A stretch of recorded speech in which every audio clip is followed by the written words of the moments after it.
নমস্কার। আজ ঐতিহাসিক রমেশচন্দ্র মজুমদার স্মারক বক্তৃতা দেবার জন্য আমাকে যে আহ্বান করা হয়েছে, আমি তাতে অত্যন্ত সম্মানিত বোধ করছি এবং আয়োজকদের আমার সর্বান্তঃকরণের কৃতজ্ঞতা জ্ঞাপন করছি। আমি সবাইকে যথাযথ সম্মান নমস্কার জানিয়ে প্রথমে একটি কথা বলতে চাই। আজকের এই যে আলোচনা, রমেশচন্দ্র মজুমদার, ঐতিহাসিক ডক্টর রমেশচন্দ্র মজুমদার স্মারক বক্তৃতা, তার সম্পর্কে কিছু কথা এখানে বলা হলো এবং আমি সেই কথার সূত্র ধরে দুটি কথা বলতে চাই। যে একটা প্রশ্ন ওঠে যে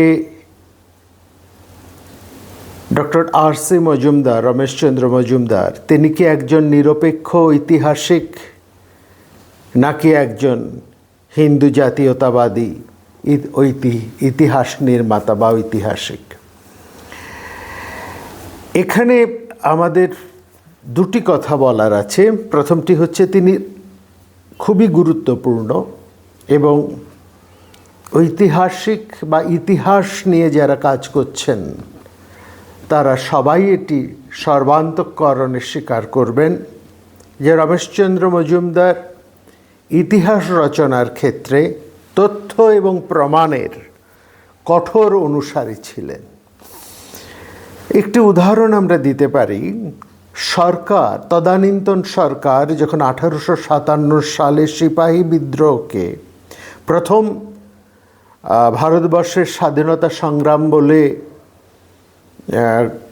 প্রতিষ্ঠা দিতে চেয়েছিলেন, তখন তার বক্তব্য, তিনি তার প্রতিবাদ করে অত্যন্ত স্পষ্ট এবং তথ্য প্রমাণ দিয়ে বলেছিলেন যেটা অর্থাৎ এই সিপাহী বিদ্রোহ, 1857 সালে সিপাহী বিদ্রোহ কখনোই ভারতবর্ষের স্বাধীনতা সংগ্রাম বলে বিবেচিত হতে পারে না। কারণ এটা স্বাধীনতা সংগ্রামই নয়, এটি একটি বিচ্ছিন্ন সামরিক বিদ্রোহ। নিজের আত্মজীবনীতেও তিনি লিখেছেন যে একজন ঐতিহাসিকের কাজ হলো সত্যকে স্পষ্ট করে নির্ণয় করা এবং তা স্পষ্ট করে যুক্তিসঙ্গতভাবে প্রকাশ করা। তাতে কারো পছন্দ হোক বা না হোক, সত্যনিষ্ঠভাবে ইতিহাস লেখা উচিত। আবার তিনি তার বহু রচনায় বারবার উল্লেখ করেছেন যে ভারতবর্ষের পরাধীনতা আরম্ভ হয় ইংরেজ শাসনের সময় হতে নয়, বরং তারও অনেক আগে মুসলিম শাসনের সময় হতে। এবং একই সঙ্গে ভারতবর্ষের জাতীয়তাবাদী রচনার পথিকৃৎ তিনি। মার্ক্সীয় ইতিহাস রচনার ধারার সম্পূর্ণ বিপরীত মেরুতে অবস্থান করে তিনি তথ্যনিষ্ঠভাবে সত্য, যুক্তি, প্রমাণকে মান্যতা দিয়ে ইতিহাস রচনার অনুসারী। সেই সঙ্গে ভারতবর্ষের প্রাচীন ঐতিহ্য এবং গরিমাকে যথার্থ বস্তুনিষ্ঠ এবং যুক্তিসহ ব্যাখ্যা করার পথিকৃৎ। আজকে তার স্মারক বক্তৃতা আমরা দিচ্ছি এবং এই বক্তৃতার বিষয় আপনারা শুনেছেন, the timeless scientific Outlook of India and it's evolution, যার বাংলা ভারতবর্ষের শাশ্বত বৈজ্ঞানিক দৃষ্টিভঙ্গি এবং তার বিকাশ। এই আলোচনার প্রারম্ভে আমরা একটা কথা বলতে চাই, সেটা হচ্ছে এই যে এই আলোচনাটি, এই বিষয় নিয়ে আলোচনাটির কি প্রয়োজন, কেন এটি জরুরি, কেন আমরা এই বিষয় নিয়ে দীর্ঘ সময় ধরে আলোচনা করব। কারণ এটি আমাদের ঐতিহ্য, জ্ঞান এবং যুক্তিবাদী সংস্কৃতির পরিচয় বহন করে। প্রাচীন ভারতীয় বিজ্ঞানীরা পর্যবেক্ষণ, পরীক্ষা নিরীক্ষা এবং যুক্তির মাধ্যমে গণিত, জ্যোতির্বিজ্ঞান, চিকিৎসা বিজ্ঞান এবং ধাতুবিদ্যার অসাধারণ অবদান রেখেছিলেন। এই ইতিহাস জানলে আমরা বুঝতে পারি যে বিজ্ঞান চর্চা আমাদের সংস্কৃতির একটা গুরুত্বপূর্ণ অংশ। এই ঐতিহ্য সম্পর্কে জ্ঞান তরুণ প্রজন্মকে গবেষণা, উদ্ভাবন ও নতুন আবিষ্কারের প্রতি উৎসাহিত করে। এটি কুসংস্কার, অন্ধবিশ্বাস ও ভ্রান্ত ধারণার পরিবর্তে যুক্তি ও প্রমাণের ভিত্তিতে চিন্তা করতে শেখায়। অতীতের সাফল্য থেকে, ভারতবর্ষের যে অতীত, সেই অতীতের সাফল্য থেকে শিক্ষা নিয়ে বর্তমান ও ভবিষ্যতের বৈজ্ঞানিক অগ্রগতির জন্য আত্মবিশ্বাস তৈরি হয়। শাশ্বত বৈজ্ঞানিক চিন্তাধারা জানা আমাদের জাতীয় গৌরব বৃদ্ধি করে এবং এই একই সঙ্গে এটা আমাদের মনে করিয়ে দেয় যে বিজ্ঞানের প্রকৃত উদ্দেশ্য হলো মানব কল্যাণ, প্রকৃতির রহস্য উদ্ঘাটন এবং সমাজের স্থায়ী উন্নয়নের কর্মে যুক্ত হওয়া এবং সবাইকে এই কাজে যুক্ত করে।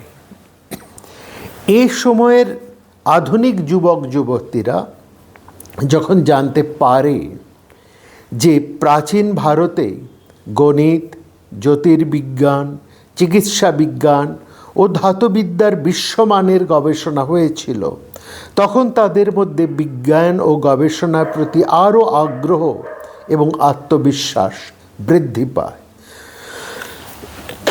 এই যে দুদিনব্যাপী দীর্ঘ আলোচনা, এবং এখানে উপস্থিত অন্যান্য যুক্তিবাদী এবং পণ্ডিত সমস্ত মানুষেরা উপস্থিত হয়েছেন, যারা এর বিভিন্ন দিক নিয়ে আলোচনা করবেন। এই আলোচনা হতে আমরা বুঝতে পারব, আমরা উপলব্ধি করতে পারব যে জ্ঞান অর্জন, প্রশ্ন করা এবং নতুন কিছু আবিষ্কার করাই প্রকৃত বৈজ্ঞানিক মানসিকতার পরিচয়। এই আলোচনা হতে আমরা দেখব আধুনিক প্রযুক্তি, কৃত্রিম বুদ্ধিমত্তা, আর্টিফিশিয়াল ইন্টেলিজেন্স, মহাকাশ গবেষণা, পরিবেশ সংরক্ষণ এবং উদ্ভাবনের মতো বিভিন্ন ক্ষেত্রে যে কাজ আজ এত প্রসারিত, তার উৎস এই ভারতবর্ষে, যা আগামীকে অবশ্যই অনুপ্রাণিত করবে। আমাদের শাশ্বত বৈজ্ঞানিক মানসিকতা আমাদের গর্ব, দায়িত্ববোধ এবং বিশ্বমানের গবেষণার ক্ষেত্রে নিজেকে যুক্ত করায় উদ্বুদ্ধ করবে। এবং শুধু উদ্বুদ্ধ করে না, এটা উদ্বুদ্ধ করেও। এ কেবল আমাদের অতীতের গৌরবের পরিচয় ঘটায় না, বরং আমরা যুক্তিবাদী, উদ্ভাবনী এবং দায়িত্বশীল নাগরিক হিসেবে নিজেদেরকে গড়ে তুলতে একটা গুরুত্বপূর্ণ ভূমিকা পালন করতে সক্ষম হব, যখন আমরা জানতে পারব আমাদের ঐতিহ্যকে, আমাদের পরম্পরাকে। এটা আমাদের মধ্যে দেশের প্রতি, আমাদের ঐতিহ্যের প্রতি আরও অনেক বেশি শ্রদ্ধাশীল করে তোলে। প্রাচীন ভারতীয় বৈজ্ঞানিক চিন্তাধারায় আধ্যাত্ম বা আধ্যাত্মিকতা এবং জাগতিক বিজ্ঞানকে আলাদা করা হয়নি। শাশ্বত অর্থে এখানে এমন কিছু চিরন্তন সত্যকে বোঝায় যা পদার্থবিদ্যার পরিবর্তনশীল নিয়মের সাথে সামঞ্জস্যপূর্ণ। বৈদিক যুগের ঋত বা মহাজাগতিক শৃঙ্খলা, কপিল মুনির পরমাণুবাদ অর্থাৎ বৈশেষিক দর্শন এই দৃষ্টিভঙ্গির প্রধান প্রমাণ। প্রাচীন ভারতে দর্শন ও অধ্যাত্ম জ্ঞানের এতদূর উন্নতি হয়েছিল যে তার তুলনায় এই প্রশ্নটা ওঠে যে ভারতবাসীর জ্ঞান অন্যান্য ক্ষেত্রে কি কম ছিল, এবং এই প্রশ্ন ইউরোপীয় পণ্ডিতরা তোলেন পরবর্তী সময়ে যে বিজ্ঞান বলতে যা বোঝা হয় ভারতবর্ষে তার তেমন কোনো চর্চাই নাকি ছিল না, বরং ভারতবর্ষের মধ্যে অনেক কুসংস্কার, অন্ধবিশ্বাস ইত্যাদি ছিল। ভারতবর্ষের বিজ্ঞানের উন্নতি কত দূর হয়েছিল তার যথাযথ বিচার করতে হলে প্রাচীন একটা সভ্য দেশের সাথে যদি আমরা তুলনা করি ভারতবর্ষের জ্ঞান বিজ্ঞান চর্চাকে, তাহলে আমরা দেখতে পাব যে ভারতবর্ষের স্থান কোথায়, কোথায় তার ভূমিকা, কত দূর সে অগ্রসর হয়েছিল। এই দেশের মধ্যে ইউরোপিয়ান পণ্ডিতরা যে দেশকে সবচাইতে বেশি গুরুত্ব দেয় সেটি হচ্ছে গ্রিস, অর্থাৎ গ্রিস দেশের উন্নতিকেই তারা প্রধান করে তোলেন। এবং তারা অর্থাৎ ইউরোপিয়ান এবং পাশ্চাত্য দেশের পণ্ডিতবর্গ তারা বলেন যে এই বলে তারা গর্ব করেন যে যুক্তিমূলক মনোবৃত্তি, যাকে বলে রেশনাল অ্যাটিটিউড অব মাইন্ড, সেখান থেকেই বিজ্ঞানের উৎপত্তি এবং সেটাই নাকি গ্রিস জগৎকে দান করেছে। এবং ভারতবর্ষের নামও তারা কিন্তু সেইভাবে উল্লেখ করেন না, বরং তারা মনে করেন যে ওই যে কথা বললাম যে সংস্কার অন্ধবিশ্বাসের উপর নির্ভর করেই নাকি ভারতবর্ষের একটা চিন্তাধারা অগ্রসর হয়েছে। এই তুলনায় একটা ভুল রয়েছে, গলদ আছে। এক দেশের সর্বশ্রেষ্ঠ সম্পদের সাথে অন্য দেশের নিকৃষ্টতম বস্তুর যদি তুলনা করা হয় তাহলে যা দাঁড়ায় এখানে ঠিক সে তাই হয়েছে। এটা তারা ভুলে যান যে ভারতবর্ষের যে বৈজ্ঞানিক চিন্তা ভাবনা, প্রাচীন ভারতবর্ষের যে বৈজ্ঞানিক চিন্তা ভাবনা তা গ্রিসের যে চিন্তা ভাবনা তার থেকে 2 শতাব্দী প্রাচীন, 2 শতাব্দী অন্তত 2 শতাব্দী প্রাচীন। খ্রিস্টপূর্ব 6ষ্ঠ শতাব্দীকে গ্রিসে বিজ্ঞানের উদ্ভব ঘটে এবং ওই যুগেই বিশেষ করে 5ম শতাব্দীকে গ্রিসের খ্রিস্টপূর্ব, সবকটাই খ্রিস্টপূর্ব, 5ম শতাব্দীকে গ্রিসের স্বর্ণযুগ বলা হয়।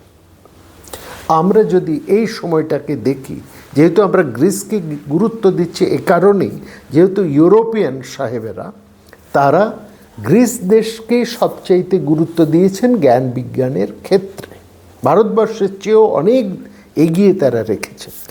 সেই সময়ে অর্থাৎ এই 5ম শতাব্দী কিংবা 6ষ্ঠ শতাব্দী, এই সময় যদি আমরা গ্রিসের দিকে তাকাই তাহলে আমরা দেখব সেই সময় ওই যুগে গ্রিসে এলিউসিনিয়ান ও আরফিক উৎসব এবং আরও কত কুসংস্কার ও অলৌকিক বিশ্বাস সেখানে প্রচলিত ছিল। এলিউসিনীয় রহস্যবাদ এটা হচ্ছে গ্রিসের সবচেয়ে বিখ্যাত ও গোপন ধর্মীয় অনুষ্ঠান।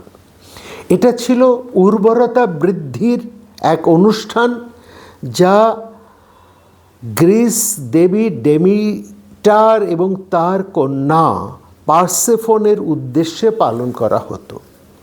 মূলত অ্যাথেন্সে অনুষ্ঠিত এই অনুষ্ঠানের ষষ্ঠ এবং সপ্তম দিনে টেলিস্টেরিয়ান নামের বিশাল এক দীক্ষা কেন্দ্রে গোপন আচার অনুষ্ঠান হতো।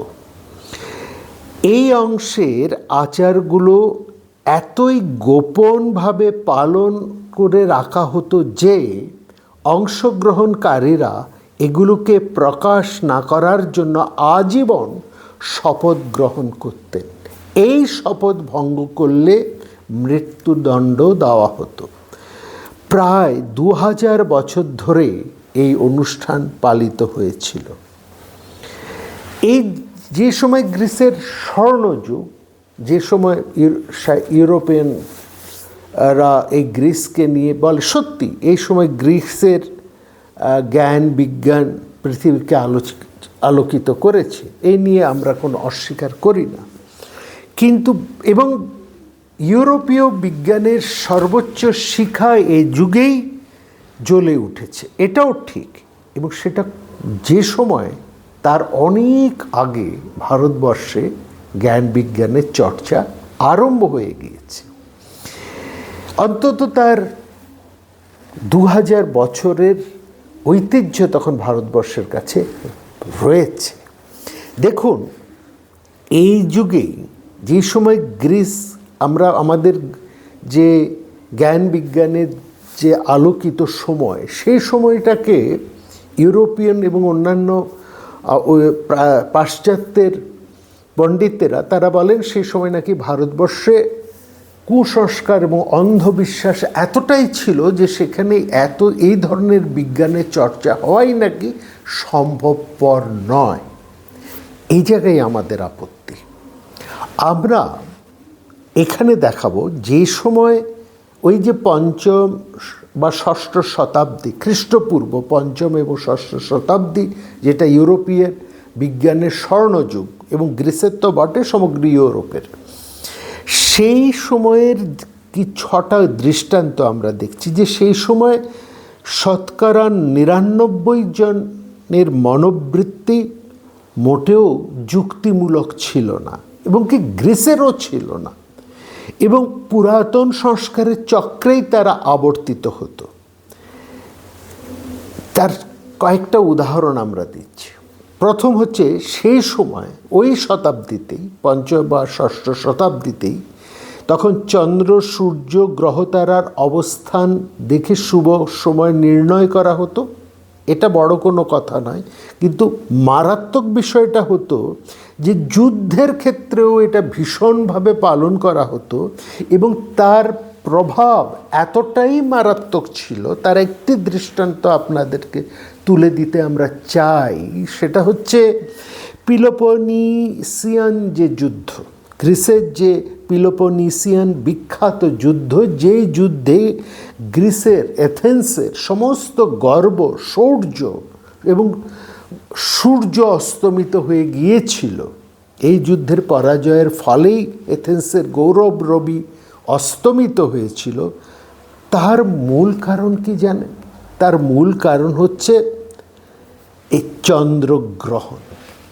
ভাবলে অবাক হবেন, যেহেতু সেই সময় চন্দ্রগ্রহণ ছিল, শত্রু আক্রমণ করছে এথেন্সকে, শত্রু এথেন্সের সীমানায় ঢুকে পড়েছে, কিন্তু ওই যে সূর্যগ্রহণ বা চন্দ্রগ্রহণ শেষ না হওয়া পর্যন্ত এথেন্সের সৈন্যবাহিনীও তার দেশ রক্ষার জন্য, জাতি রক্ষার জন্য, আত্মরক্ষার জন্য অস্ত্র ধারণ করবে না, যুদ্ধ শুরু করবে না।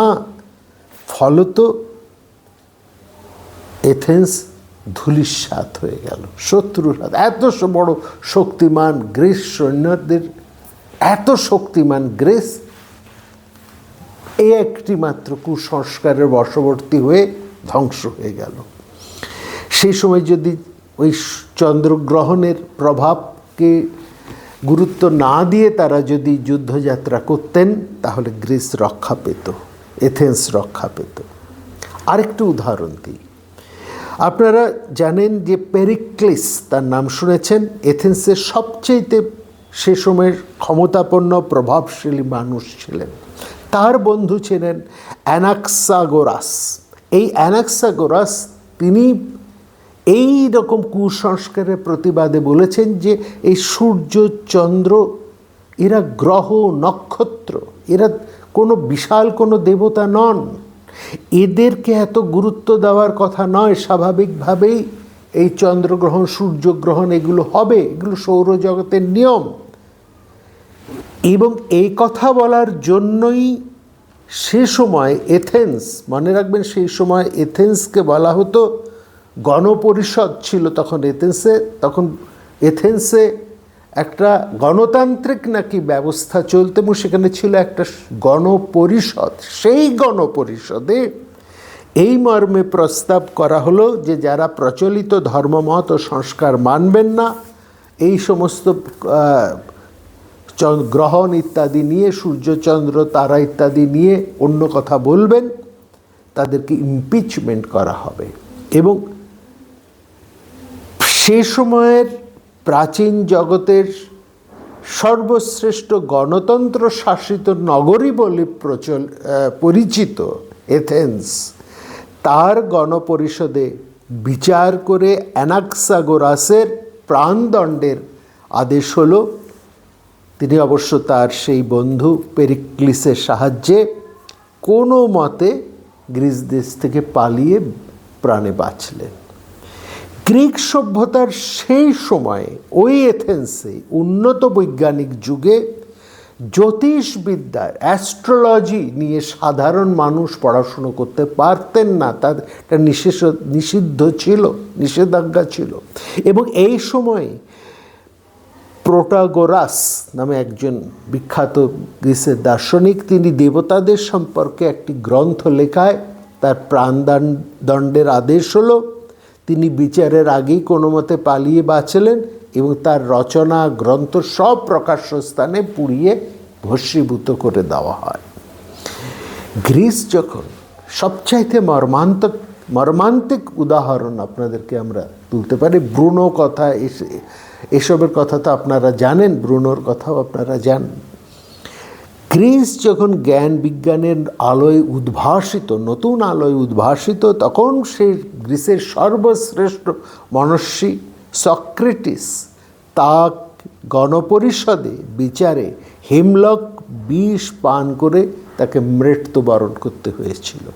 তার একমাত্র অপরাধ যে তিনি গ্রিসের প্রাচীন ধর্মকে স্বীকার করেননি। তিনি নতুন কথা বলতেন, যুবকদেরকে নাকি তিনি খেপিয়ে তুলতেন, সাধারণ মানুষকে তিনি প্রাচীন ধর্মমতের বিরুদ্ধে কথা বলে নাকি খেপিয়ে তুলেছিলেন। এই হচ্ছে ব্যাপার। তাহলে এই আলোচনা থেকে আমরা কি দেখলাম, কি বুঝলাম? যে কোনো দেশে যুক্তিমূলক বৈজ্ঞানিক মনোবৃত্তির যথেষ্ট প্রভাব থাকলেও জনসাধারণ, এমনকি উন্নত সম্প্রদায়ের অধিকাংশ মানুষ প্রাচীন সংস্কার ও অন্ধবিশ্বাসের হাত এড়াতে পারেন না। সুতরাং ভারতবর্ষকে সংস্কার অন্ধবিশ্বাসের পরিচয় দিয়ে হেয় করাটা কি সত্যি যথার্থ? তারা কি নিজেদের দিকে তাকাননি না বিচার করেননি? এখানে আমরা এটা অন্তত বলতে পারি, প্রাচীন লোক সংস্কারের বিরুদ্ধে কিন্তু ভারতবর্ষের দার্শনিকেরা বারবার কথা বলেছেন, দেবতাদের বিরুদ্ধেও তারা কথা বলেছেন, নানা রচনায় তারা লিখেছেন। দেবতাদেরকে নিয়ে হাস্য পরিহাস করা হয়েছে, দেবতাদের মানবায়ন ঘটানো হয়েছে, এবং সেখানে নতুন নতুন চিন্তাধারা, নতুন নতুন দর্শনের উদ্ভব ঘটেছে। কিন্তু কোথাও কোনো দার্শনিক, কোনো মুনি ঋষি কিংবা কোনো প্রাচীন বৈজ্ঞানিককে প্রাণদণ্ড দেওয়া হয়নি, তাকে দেশত্যাগী হতে হয়নি। এরকম কোনো উদাহরণ ভারতবর্ষে নেই। সেখানে বহু মত, বহু তত্ত্ব, বহু ভাবনার একটা যুক্তিপূর্ণ চর্চা সেখানে চলত। দেখুন, এই একটা কথা বলে, যথার্থভাবে এই কথাটা বলা হয় যে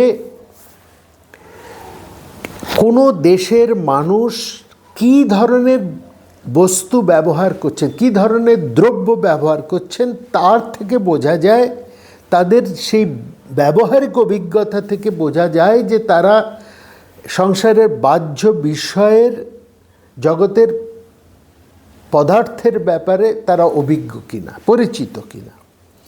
এবং সেখান থেকেই এই ধারণা থেকেই সেখানে আমরা এটা জানতে পারি যে প্রকৃত বিজ্ঞানের চর্চা এবং তার প্রভাব সাধারণ মানুষের মধ্যে আছে কিনা।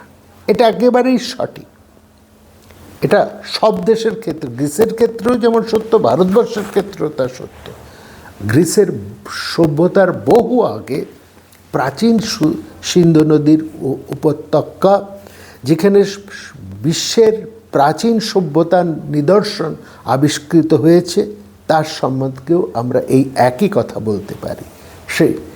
সেখানে যে সোনা, মানে gold, silver, copper, lead, tin, এবং শুধু এগুলো নয়, তাদের অ্যালয়, মিশ্রণ, এই সমস্ত ধাতুর প্রচুর ব্যবহার আমরা সেখানে দেখছি। তার মানে সেই সময়ের ভারতীয়রা সেখানে খনি থেকে ধাতুর নিষ্কাশন এবং তার ব্যবহারের বৈজ্ঞানিক পদ্ধতি তারা জানতেন। এবং সেখান থেকে বের করা, মানে খনন করে পাওয়া নানা বর্ণের যে কাঁচের মতন মসৃণ বাসনপত্র পাওয়া গিয়েছে সেই প্রাচীন সময়ে, হ্যাঁ, সেই সময় আমরা এটা বুঝতে পারি যে কেমিস্ট্রি, অ্যালয়, রসায়ন সম্পর্কে তাদের কিছু জ্ঞান ছিল। তারা গ্যালেনা, সেরুসাইট, হিঙ্গুল, হ্যাঁ, হোয়াইট লিড, জিপসিম, চুন, এই সম্পর্কে তারা তাদের ব্যবহার, লাইম, চুন অর্থাৎ লাইম সম্পর্কে তারা এগুলোর ব্যবহার তারা জানতেন। হারাপ্পা, মহেঞ্জোদারোর বিভিন্ন স্থান থেকে প্রাচীন সভ্যতার উদ্ভব ঘটেছিল এবং তার ধ্বংসাবশেষের মধ্যে থেকে কোনো গ্রন্থ পাইনি, কিন্তু বেশ কিছু আমরা মুদ্রা পেয়েছিলাম। সেই মুদ্রার মধ্যে কিছু অক্ষর লিখিত আছে, তার পাঠোদ্ধার এখনো পর্যন্ত সম্ভব হয়নি। যদি সম্ভব হয় তাহলে আমরা সেই সময়কার মানুষের পরিচয়, সেই সমাজের পরিচয়, তাদের জীবনযাত্রার পরিচয় আরেকটু আমরা গভীরভাবে জানতে পারবো, বিস্তৃতভাবে আমরা জানতে পারবো। কিন্তু ভারতবর্ষের যে সর্বপ্রাচীন গ্রন্থ, সেটি বিশ্বেরও সর্বপ্রাচীন গ্রন্থ, সেটি হচ্ছে ঋগ্বেদ। এ নিয়ে তো কোনো দ্বিমত নেই। সেই ঋগ্বেদের মধ্যে দৃশ্যমান জগতের অন্তর্নিহিত গূঢ় রহস্যকে জানবার একটা আন্তরিক আগ্রহ সেখানে আমরা লক্ষ্য করি। সেখানে আমরা নাসদীয় সূক্ত বলে একটি সূক্তকে আমরা পাচ্ছি, নাসদীয় সূক্ত। এই নাসদীয় সূক্ত অর্থাৎ সেই ঋগ্বেদের দশম মণ্ডলের 129তম সূক্ত, যা নাসদীয় সূক্ত বলে বিখ্যাত। নাসদীয় শব্দটি মূলত এসেছে সংস্কৃত ন অসৎ থেকে, অর্থাৎ অনস্তিত্ব বিষয়ে, অর্থাৎ যা অসৎ নয়। স্বামী বিবেকানন্দ তার ধর্মবিজ্ঞান প্রবন্ধে বলেছেন, জগতের মধ্যে প্রাচীনতম শাস্ত্র গ্রন্থ ঋগ্বেদ সৃষ্টির বর্ণাত্মক অপূর্ব কবিত্বময় শ্লোক সেখানে পাওয়া যায়। না সদি সিন্নৌ সদাসীতদানিং তম আসিত তমসগূঢ়ম অগ্রেহ প্রকেতং কিং অবরীব। অর্থাৎ এই নাসদীয় সূক্তের মূল ভাবটা কি সেটা যদি আমরা দেখি, তাহলে সেখানে বলা হয়েছে তখন না ছিল কোনো সৎ, মানে কোনো অস্তিত্ব। সৎ শব্দের অর্থ হচ্ছে অস্তিত্ব, এক্সিস্টেন্স। না ছিল কোনো অসৎ, অনস্তিত্ব। না ছিল আকাশ, না ছিল ওপারের কিছু। আরও বলা হয়েছে, কে জানে এই সৃষ্টি কোথা থেকে এলো।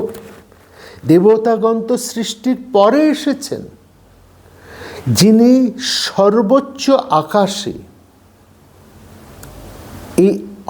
এর অর্থ এই আকাশ বলতে এখানে বোঝানো হচ্ছে সর্বোচ্চ স্থানে, সর্বোচ্চ গুরুত্বে, মান্যতায় অধিষ্ঠিত, তিনি হয়তো জানেন, অথবা তিনিও হয়তো জানেন না। হ্যাঁ, এখানে কি চমৎকার করে বলেছেন, আনিদ আবাতং শ্রদ্ধায়া তদ একং তস্মা ধান্যন্ন পরঙ্কিং চনাস। এই মানে আনিদ আবাত, তিনি জানেন, হয়তো তিনি জানেন, কিংবা তিনি জানেন না। বিশেষ করে এই যে শেষ পংক্তিটি, এখানে এটা কোনো নিশ্চিত দাবি নয়, বরং জ্ঞানের সীমা নিয়ে এই নাসদীয় সূক্তে প্রশ্ন তোলা হয়েছে। লক্ষ্য করার, আধুনিক বিগ ব্যাং তত্ত্ব মহাবিশ্বের প্রাথমিক অবস্থা নিয়ে আলোচনা করে। নাসদীয় সূক্ত সৃষ্টি কিভাবে শুরু হলো সেই প্রশ্ন তোলে। আধুনিক মহাকাশ বিজ্ঞান বলে যে প্লাঙ্ক এপক এর আগে কি ঘটেছিল তা বর্তমান পদার্থ বিজ্ঞানে নিশ্চিতভাবে জানা যায় না। নাসদীয় সূক্ত সেই অনিশ্চয়তাকেই প্রকাশ করে। এই সূক্তটি কোনো চূড়ান্ত উত্তর না দিয়ে অনুসন্ধিৎসাকে গুরুত্ব দেয়, যা বৈজ্ঞানিক মনোভাবের সঙ্গে গুরুত্বপূর্ণ। নাসদীয় সূক্ত হচ্ছে একটা দর্শন, এটা কোনো পরীক্ষিত তত্ত্ব নয়, এটা ঠিক।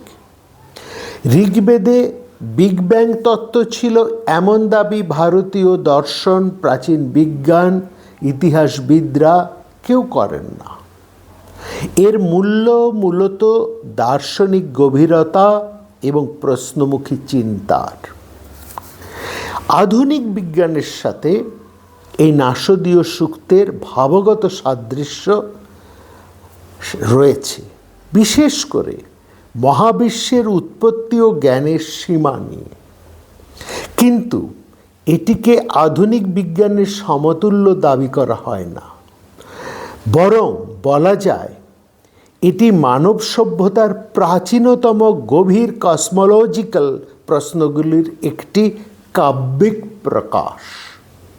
এখানে অস্তিত্ব, অনস্তিত্ব, সময়, সৃষ্টি ও কারণ নিয়ে একটা বিমূর্ত অ্যাবস্ট্রাক্ট চিন্তা করা হয়েছে।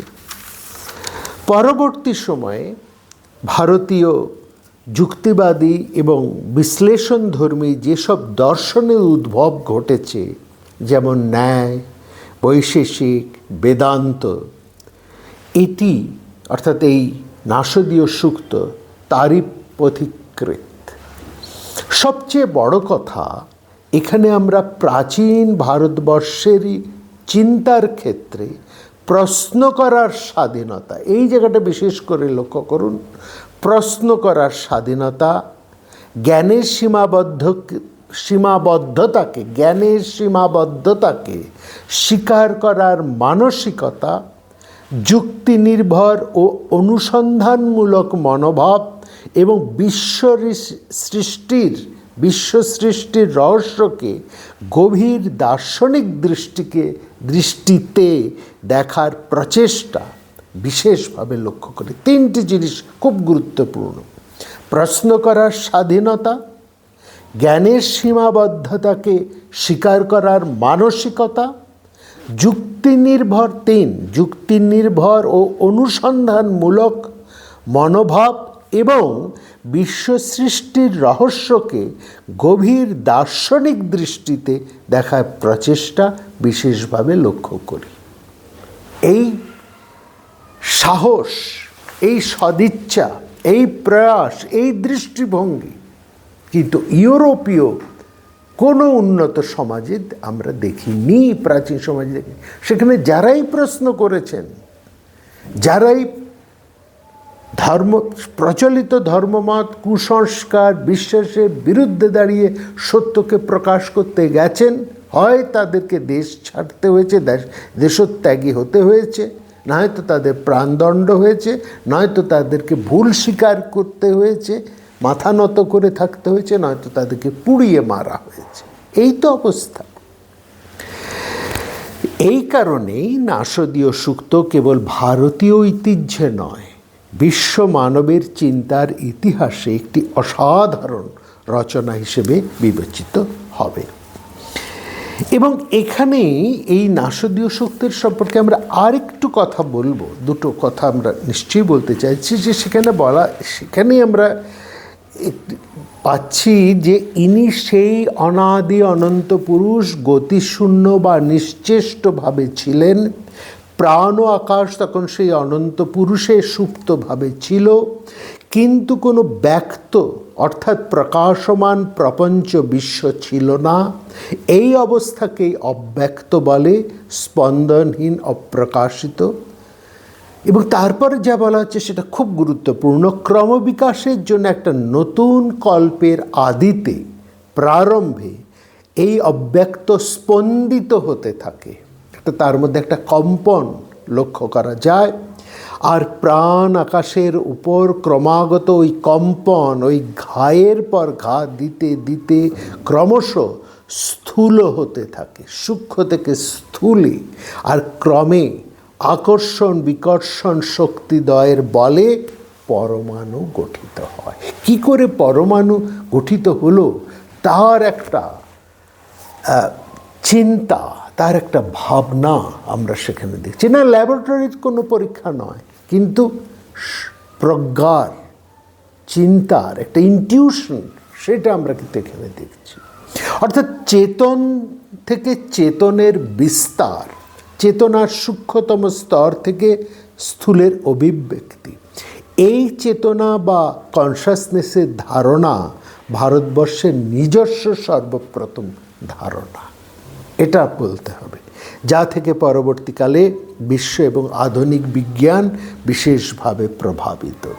আর বর্তমান বিশ্ব দাঁড়িয়ে আছে, এগিয়ে চলছে, সমস্ত ভাবনা সংক্রামিত হয়ে চলেছে এই চেতনার দ্বারা জারিত হয়ে।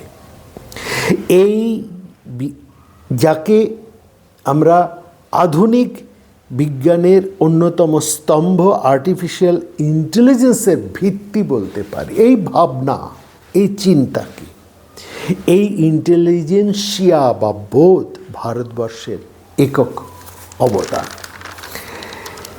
এখানে আরেকটা কথা আমরা বলবো, সেটা হচ্ছে ভারতীয় এই যে দর্শনের উৎপত্তি, প্রাচীন ভারতবর্ষের জীবনের রহস্য সৃষ্টি এবং অস্তিত্বের অনুসন্ধানের মাধ্যমে দর্শনের উৎপত্তি ঘটেছে।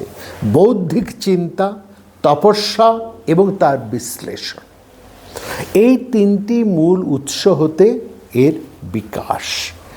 এবং এইখানে বিশেষ গুরুত্ব যে আমরা এই চিন্তাধারার মধ্যেই আমরা দেখছি সেই প্রাচীন যুগেই এমন একটা সিদ্ধান্ত, যেখানে দেখছি যে এই শক্তির বিকিরণ, সৃষ্টির ভাবনা, কিভাবে জগৎ সৃষ্টি হলো, তার সম্পর্কে আমরা একটা আলোচনা সেখানে পাচ্ছি। সেখানে আমরা পঞ্চভূতের বিষয়কে আমরা সেখানে দেখতে পাচ্ছি। পঞ্চভূতের উপাদান ক্ষিতি, অপ, তেজ, মরুত, বোম।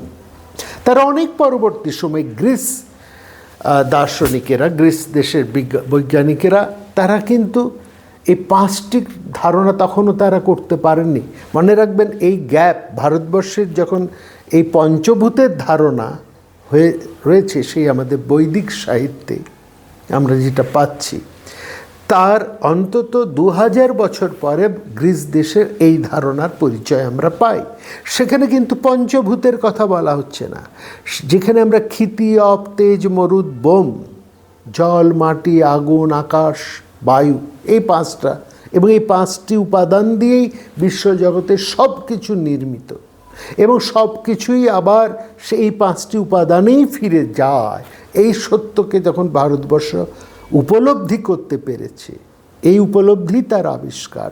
তার অনেক বছর পরে সেখানে আমরা তিনটি বড় জোর চারটি কথা গ্রিস দেশের মধ্যে আমরা সেখানে পাচ্ছি, পাঁচটি উপাদানের কথা আমরা পাচ্ছি।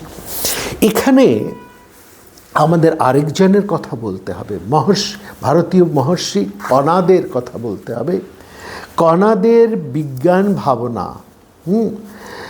এবং পদার্থবিদ্যার ক্ষেত্রে একটা যুগান্তকারী নাম। তিনি খ্রিস্টপূর্ব ৬ষ্ঠ বা ৮ম শতাব্দীতে বৈশেষিক দর্শনে পরমাণু ও মহাকর্ষ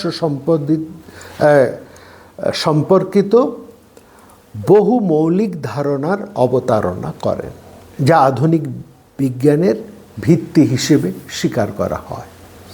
জন ডাল্টনের অনেক শতাব্দী পূর্বে, বহু শতাব্দী পূর্বে তিনি পরমাণুর গঠন এবং বিশ্বজগতের সৃষ্টি সম্পর্কে যুগান্তকারী বৈজ্ঞানিক ব্যাখ্যা দিয়েছিলেন। তিনি প্রথম এই ধারণা দেন যে বিশ্বের যে কোনো পদার্থ অসংখ্য ক্ষুদ্রাতি ক্ষুদ্র এবং অবিভাজ্য কণার সমন্বয়ে গঠিত। এর নাম তিনি দিয়েছিলেন পরমাণু। তার মতে পরমাণুকে আর কোনো ক্ষুদ্রতর অংশে বিভক্ত করা যায় না। এটি চিরস্থায়ী ও ধ্বংসের অতীত। একেবারে পরমাণুর যথার্থ সংজ্ঞা তিনি দিয়েছেন। তিনি দুটি কিংবা তিনটি পরমাণুর সমন্বয়ে দৃশ্যমান পদার্থ সৃষ্টির বিষয়কেও ব্যাখ্যা করেছেন। তার বৈশেষিক সূত্রের ৫ম অধ্যায় বস্তুর পতন, বস্তুর উপর প্রযুক্ত বল, অ্যাকশন এবং রিঅ্যাকশন, এবং কোনো বস্তুর ঊর্ধ্বে ওঠার পেছনে কোনো অদৃশ্য শক্তির ভূমিকা, যেটা আধুনিক মহাকর্ষ ধারণার জনক, ইত্যাদি সম্পর্কে আলোচনা রয়েছে সেখানে। অর্থাৎ মহাকর্ষের এই যে মহাকর্ষ ধারণা, যা নিউটনের অনেক আগে, বহু শতাব্দী আগে কণাদের চিন্তার মধ্যে তা এসেছিল। তার রচনার মধ্যেও আমরা সেটা পাচ্ছি। তাপের ফলে পদার্থের অণুর মধ্যে যে গতিশীল পরিবর্তন, যেটাকে প্যারিসপান্ডা বলা হয়, এবং রাসায়নিক বিক্রিয়া ঘটে, তা তিনি তার তত্ত্বে বিশদভাবে ব্যাখ্যা করেছেন। মহাবিশ্বের কাঠামো অস্তিত্ব ব্যাখ্যার জন্য তিনি বিশেষ করে এই জায়গাটা লক্ষ্য করুন, বিশ্বের সর্বপ্রথম এই তিনটি বিষয়ের গুরুত্বকে তিনি তুলে ধরেছে। তার মধ্যে দুটি অসাধারণ, একটি স্থান এবং কাল, স্পেস অ্যান্ড টাইম, যার উপরে ভারতবর্ষের আধুনিক ভাবনা তো বটেই, সমগ্র বিশ্বের বিজ্ঞান ভাবনা দাঁড়িয়ে আছে। এই স্পেস এবং টাইম, এই দুটো নিত্য চিরন্তন ধারণার প্রবর্তন করেছেন মহর্ষি কণাদ। বলা যায় স্পেস অ্যান্ড টাইম, স্থান এবং কাল, এই ধারণারই তিনি প্রথম প্রবক্তা, এবং এই ধারণার উপর ভিত্তি করেই আধুনিক বিজ্ঞানের সকল অগ্রগতি। মহর্ষি কণাদের এই তত্ত্বগুলো কেবল আধ্যাত্মিক বা অনুমানমূলক ছিল না, বরং তিনি যুক্তি এবং বাস্তব পর্যবেক্ষণের মাধ্যমে এগুলোর ভিত্তি স্থাপন করেছিলেন। মহর্ষি কণাদের ধারণার এটাকে প্রমাণ ভিত্তিতেই, এটা প্রমাণের ভিত্তি, এটা প্রমাণ ভিত্তিক, এটা ঠিক। ভারতবর্ষের এই যে মহর্ষি কণাদের যে ধারণা, সেটা প্রমাণ ভিত্তিক, আধুনিক বিজ্ঞান নয়। এটা কেউ দাবি করে না, আমরাও এটা বলি না, বরং সেটা ছিল গভীর পর্যবেক্ষণ, যুক্তি ও দার্শনিক বিশ্লেষণের ফল। যেখানে বহু পাশ্চাত্য বিজ্ঞানীরা বলেছেন যে কি করে এরকম ইনটিউশনের মাধ্যমে, মানে প্রাচীন যুগের এরকম সিদ্ধান্ত একটা মানে যুগপৎ আমাদের মনে সম্ভ্রম এবং বিস্ময়ের উদ্রেক করে। কি করে এটা ধারণা করতে, কারণ তখন এরকম কোনো পরীক্ষাগারের নেই, এরকম কোনো অস্তিত্ব দেখা যায় না, কোনো দামি টেলিস্কোপ বা এরকম কোনো আধুনিক বৈজ্ঞানিক যন্ত্রপাতি তারও কিছু নেই। এরকম অর্থাৎ বর্তমান যুগে যন্ত্রের সাহায্যে যে পর্যবেক্ষণ, বিশ্লেষণ, হাইপোথেসিস এবং এক্সপেরিমেন্ট করা হয় এবং এবং এই এত বহু আয়াসের মধ্যে দিয়ে যে বৈজ্ঞানিক তথ্য উঠে আসে, এই দার্শনিকেরা, ভারতবর্ষের এই দার্শনিকেরা কেবলমাত্র সংজ্ঞা অর্থাৎ ইনটিউশন দ্বারা তা কি করে নির্ণয় করেছেন এত সঠিকভাবে, সেটা ভাবলে বিস্ময়ের অবধি থাকে না। এই স্বীকার কিন্তু তাদেরকে করতে হয়েছে, তারা করেছেন শেষ অবধি। তবু আমরা বলবো যে পদার্থ মানে এটা কোনো মহর্ষি কণাদের যা ছিল এটা কোনো প্রমাণ ভিত্তিক না, সেটা ছিল বরং তার গভীর পর্যবেক্ষণ, যুক্তি ও দার্শনিক বিশ্লেষণের ফল। তবু পদার্থের গঠন সম্পর্কে তার মৌলিক চিন্তা বিজ্ঞান মনস্ক দৃষ্টিভঙ্গির এক গুরুত্বপূর্ণ ঐতিহাসিক নিদর্শন এবং পরবর্তী বৈজ্ঞানিক চিন্তার বিকাশে অনুপ্রেরণাদায়ক। তার শিক্ষা আমাদের যুক্তি, পর্যবেক্ষণ এবং জ্ঞানান্বেষণের গুরুত্বকে স্মরণ করিয়ে দেয়। এইখানে আমরা আরেকটা জিনিস দেখি যে এই যে পদ্ধতি, বর্তমান সময়ের বৈজ্ঞানিক বিশ্লেষণের যে পদ্ধতি, যে বিশ্লেষণ অর্থাৎ অ্যানালিসিস, সংশ্লেষণ, সিনথেসিস, তার সাহায্যে যে সমস্ত ব্যাখ্যা, তার জেনারেল প্রিন্সিপালকে উদ্ভাবনের চেষ্টা, এইসব তত্ত্ব যে উঠে আসে, সেখানে এই সমস্ত বড় বড় দার্শনিকদের, যারাদেরকে আমরা বৈজ্ঞানিক বলতে পারি, বিজ্ঞানী, দার্শনিকই বিজ্ঞানী, ঋষিরাই বিজ্ঞানী, এই ধারণা, তাদের এই ইনটিউশনটা কি মারাত্মক প্রভাব ফেলেছিল, তারা করতে পেরেছিলেন, সেটাই হচ্ছে সবচাইতে গুরুত্বপূর্ণ। মহর্ষি ব্রজেন্দ্রনাথ শীল তার রচনার মধ্যে তিনি এটা দেখিয়েছেন, বারবার এটা দেখিয়েছেন যে perception, observation, experiment, ফ্যালেসি of observation, inference, hypothesis, এই সবের মধ্যে দিয়েই প্রাচীন ভারতের এই দার্শনিকেরা, ঋষিরা, এই বিজ্ঞানীরা তার একটা সন্তোষজনক ব্যাখ্যা তারা দিতে পেরেছিলেন। এটাকে কিন্তু আমাদেরকে স্বীকার করতে হবে, এটা আমাদের ভুললে চলবে না। আর এখানে পরবর্তী যে সমস্ত আলোচনা করবেন আমাদের এখানকার যারা আছেন, আপনারা জানেন বিখ্যাত যে সমস্ত পণ্ডিত মানুষেরা এসেছেন, তারা বিভিন্ন বিষয় নিয়ে তারা আলোচনা করবেন। সেই সমস্ত আলোচনার মধ্যে আমরা ভারতবর্ষের বিজ্ঞান চর্চার, জ্যোতির্বিজ্ঞান, আমাদের ম্যাথামেটিক্স, আমাদের জিওমেট্রি, আমাদের অ্যারিথমেটিক, অ্যালজেব্রা, ট্রিগোনোমেট্রি, আমাদের আয়ুর্বেদ, এবং আমাদের সার্জারি, শল্য চিকিৎসা, সুশ্রুত, যাকে নিয়ে এখন যার মূর্তি আপনারা জানেন জার্মানিতে প্রতিষ্ঠা করা হয়েছে, তাকে এই সময়ে আবার নতুন করে তাকে স্বীকৃতি দেওয়া হচ্ছে, সেই সুশ্রুত, যিনি ভারতবর্ষের প্রাচীন শল্য চিকিৎসক। আমাদের আয়ুর্বেদ, আমাদের রসায়ন, উদ্ভিদবিদ্যা, পদার্থবিদ্যা, এসব নিয়ে আলোচনা করবেন। আমি শেষ করার আগে একটি বিষয়কে অবতারণা করতে চাই, যা বিজ্ঞানের অন্তর্ভুক্ত আমাদের এই পরিবেশ ভাবনা। সারা পৃথিবী যখন পরিবেশ নিয়ে কোনো চিন্তাই করেনি, এবং আধুনিক সময়ে যে পরিবেশ ভাবনা, যাকে একদিকে রক্ষা করা এবং একদিকে নষ্ট করার একটা বিপুল চেষ্টা চলছে, উন্নত দেশ, যাদেরকে আমরা উন্নত দেশ বলি, সেখানে যুগপৎ একদিকে রক্ষা করার এবং একদিকে প্রবলভাবে নষ্ট করার, ধ্বংস করার একটা চেষ্টা চলছে। সেখানে ভারতবর্ষ ওই প্রাচীন সময়ে কেবলমাত্র পরিবেশকে প্রাকৃতিক সম্পদের দৃষ্টিতে নয়, বরং জীবন, সমাজ ও ধর্মের অবিচ্ছেদ্য অংশ হিসেবে দেখা হয়েছে। এই যে ভাবনা, এই যে ধর্ম শব্দটি এখানে আমরা আসছি না, এইখানে দেখুন বিজ্ঞান চর্চার যে বিভিন্ন দিকের কথা আমরা বললাম, যা নিয়ে আমাদের পরবর্তী বক্তারা এখানে আলোচনা করবেন, সেখানে আসবে একটা ধর্মনীতি। বারবার এই জিনিসটা আসবে, ধাতু যা ধারণ, এবং এটা কত বিস্তৃত এই ভাবনাটা, এবং এই শব্দটি কত বিস্তৃত অর্থে ব্যবহার করা হয়েছে। সেখানে যেমন শৃঙ্খলা আছে, যেমন ধরে রাখার ব্যাপার আছে, তেমনি আছে শৃঙ্খলা।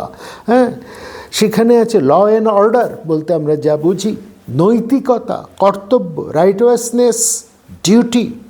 সেখানে হচ্ছে স্বভাব বলতে এই ধর্মকেই বোঝানো হচ্ছে, নেচার, নিয়ম, বিধি।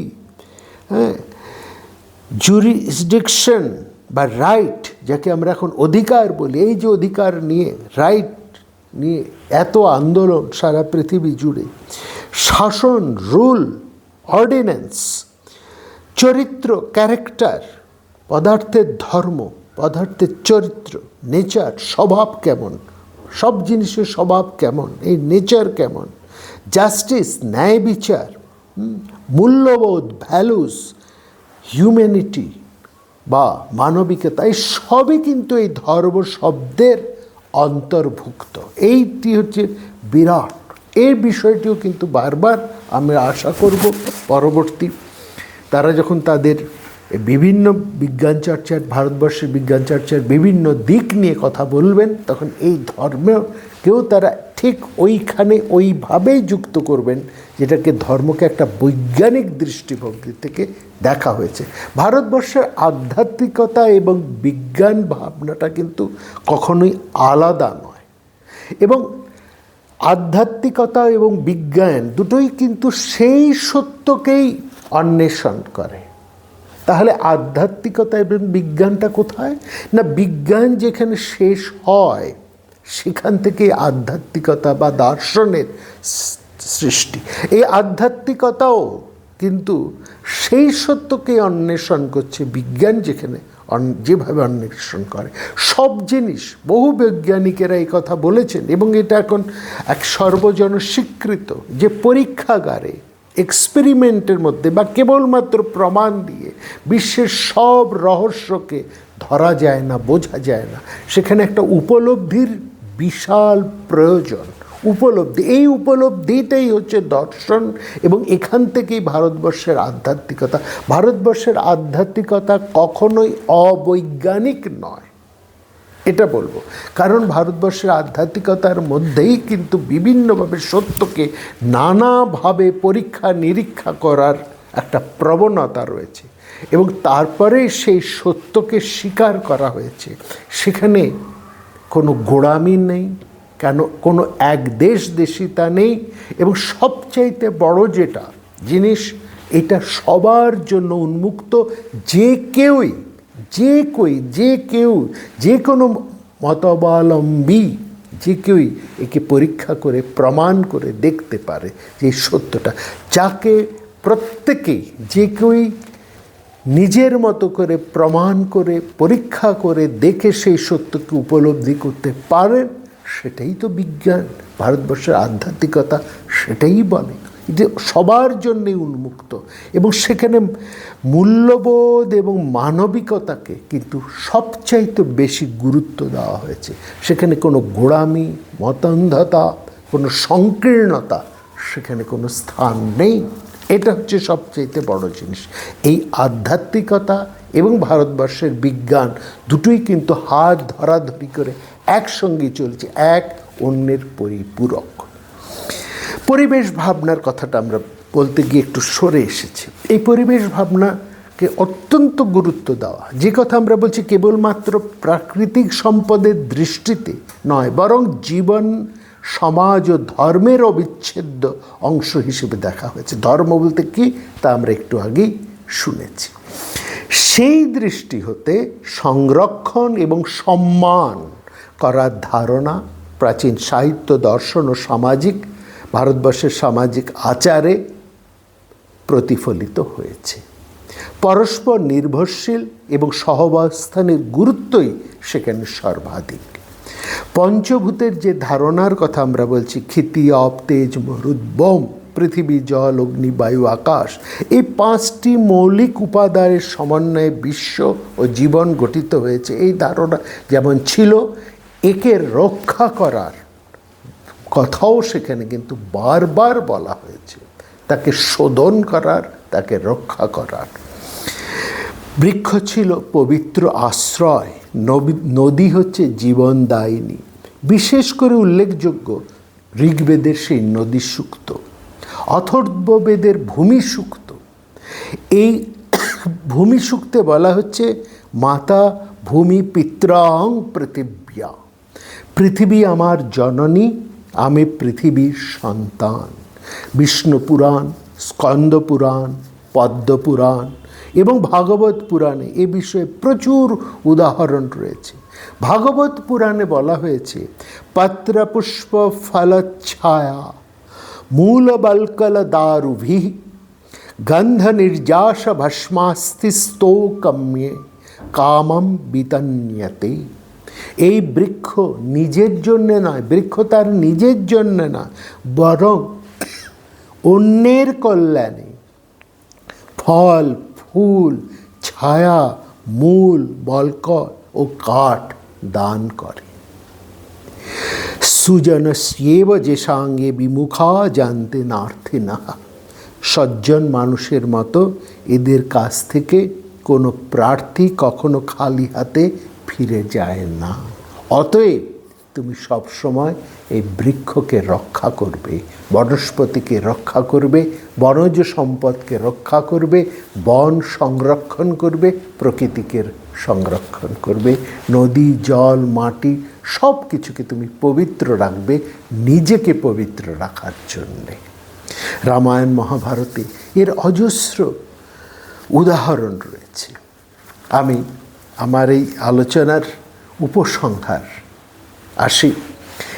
বর্তমানে এই উপসংহারে আমরা একটি কথা বলবো, সেটি হচ্ছে বর্তমান ভারতবর্ষ মহাকাশ গবেষণা, তথ্য প্রযুক্তি, ডিজিটাল প্রযুক্তি, ওষুধ উৎপাদন, কৃত্রিম বুদ্ধিমত্তা, এআই এবং নবায়নযোগ্য শক্তির ক্ষেত্রে দ্রুত অগ্রগতি করছে এবং করেছে। তবে গবেষণা উন্নয়নে মানে রিসার্চ অ্যান্ড ডেভেলপমেন্ট, বিনিয়োগ, উচ্চমানের গবেষণাগার, মৌলিক বৈজ্ঞানিক গবেষণা ও উদ্ভাবনের ক্ষেত্রে এটা ঠিক যে যুক্তরাষ্ট্র, জাপান, জার্মানি, দক্ষিণ কোরিয়া ও চীনের মতো উন্নত দেশগুলো এখন ভারতের তুলনায় বহু এগিয়ে। প্রশ্ন হতে পারে, যে দেশ অতীতে এত আধুনিক বিজ্ঞান মনস্ক ছিল, এত যার বিজ্ঞানের অগ্রগতি, এত অপূর্ব চিন্তাধারা, বিজ্ঞান মনস্কতা, তার আজ এই দশা কেন? সে কেন আজ পিছিয়ে আছে? এর উত্তরে আমরা বলতে পারি, অতীতে ভারতবর্ষ বিজ্ঞান চেতনায় অগ্রগামী হলেও পরবর্তীকালে নানা কারণে পিছিয়ে পড়েছে। তার প্রধান কয়েকটি কারণের মধ্যে হচ্ছে, দীর্ঘকাল বিদেশি শাসনের ফলে শিক্ষা ও গবেষণার ধারাবাহিকতা ব্যাহত হয়। ভারতবর্ষের যে চিন্তাধারা, ভারতবর্ষের যে শিক্ষার ক্ষেত্রে যে ওপেননেস, সবার জন্য শিক্ষা এবং শিক্ষাকে সবার কাছে পৌঁছে দেওয়া, বিনামূল্যে পৌঁছে দেওয়া। আপনারা জানেন ভারতবর্ষের শিক্ষার যে তপোবন শিক্ষা, সেখানে রাজার ছেলে থেকে আরম্ভ করে প্রজার ছেলে, ধনীর ছেলে, গরিবের ছেলে সবাই একসঙ্গে পড়াশুনো করতেন এবং সেটা ছিল একেবারেই অর্থ কোনো ব্যাপার সেখানে ছিল না, সম্পূর্ণ ফ্রি, উন্মুক্ত ছিল এবং তার বহনভার রাষ্ট্র নিত, ধনী মানুষেরা নিতেন। কিন্তু শিক্ষা ছিল সবার জন্য এবং সেটা ছিল কমপ্লিটলি নিঃশুল্ক। সেই জায়গাটা নষ্ট হয়ে যায়। ভারতবর্ষের যে শিক্ষার ধারা, যে প্রণালী, সেটা নষ্ট হয়ে যায়। বিজ্ঞান ভিত্তিক শিক্ষার পরিবর্তে সেখানে আসে মুখস্থ নির্ভর শিক্ষার একটা প্রসার আমরা দেখতে পাই। সেখানে কিছু কেরানি তৈরি করার জন্য, কর্মচারী তৈরি করার একটা প্রবণতা আমরা সেখানে দেখি। সেখানে দক্ষ বৈজ্ঞানিকের তুলনায় দক্ষ শ্রমিক তৈরির একটা কারখানা আমরা দেখতে পাই শিক্ষা ব্যবস্থার মধ্যে। গবেষণা উন্নয়নে তুলনামূলক কম বিনিয়োগ হয়েছে বা হয়ে চলে। মেধা পাচার, এটা ভারতবর্ষে একটা বিরাট সমস্যা, যাকে ব্রেন ড্রেন আমরা বলি। কুসংস্কার, অন্ধবিশ্বাস ও বিজ্ঞান বিমুখ মানসিকতার একটা প্রভাব, শিল্প, গবেষণা ও শিক্ষা প্রতিষ্ঠানের মধ্যে পর্যাপ্ত সমন্বয়ের অভাব। এর সমাধান কি? সমাধানের কথাও তো আমাদের ভাবতে হবে। বিজ্ঞান ও গবেষণার সরাসরি ও বেসরকারি বিনিয়োগ বৃদ্ধি করা, শৈশব থেকেই প্রশ্নভিত্তিক ও গবেষণামুখী শিক্ষা চালু করা, বিজ্ঞান মনস্কতা ও যুক্তিবাদী চিন্তার প্রসার ঘটানো, যুক্তিবাদী সমাজ গঠন, এটা সবচেয়ে বেশি দরকারি।